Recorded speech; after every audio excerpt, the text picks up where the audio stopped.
غنیمت پدر و مادر داشتن در زندگی هر کسی دارد دولتی بزرگ است. لیکن مادر با سینه رحم می‌بین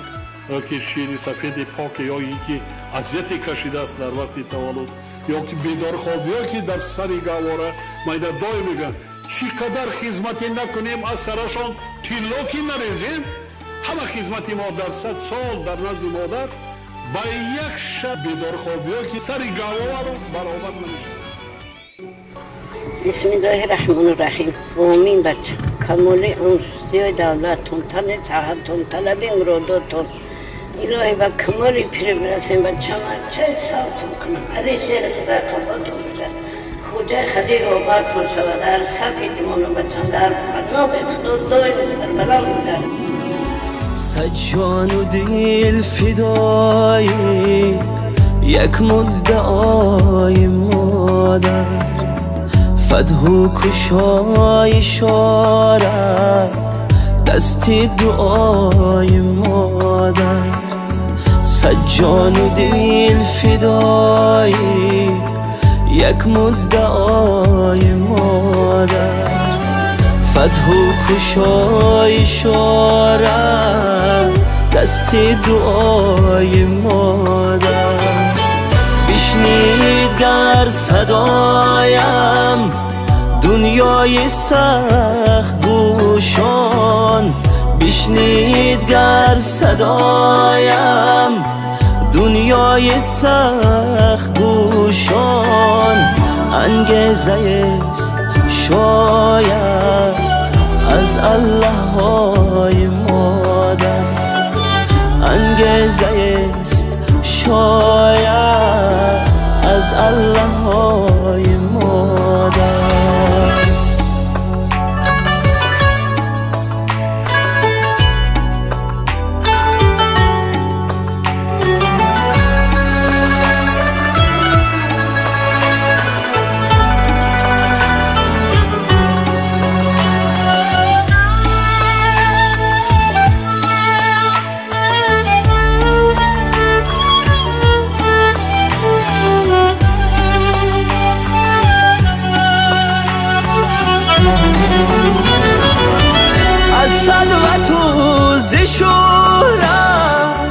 گر بر فلک زنم سر تعظیم میکنم باز در پیش پای مادر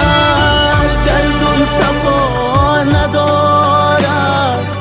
چشمش زیان ندارد گر در زمین نباشد نور و ضیای مادر گر در زمین نباشد نور و ضیای مادر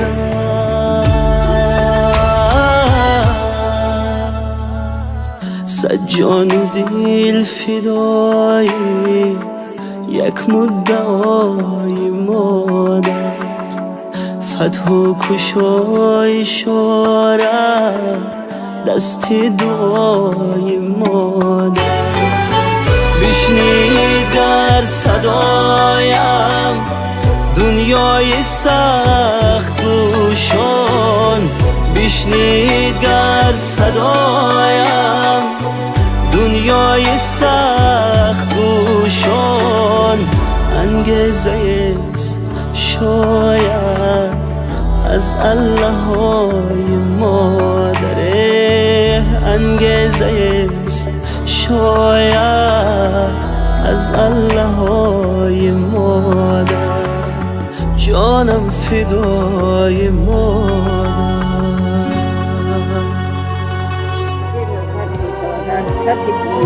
در پناه خدا دایم سر بلند بگردین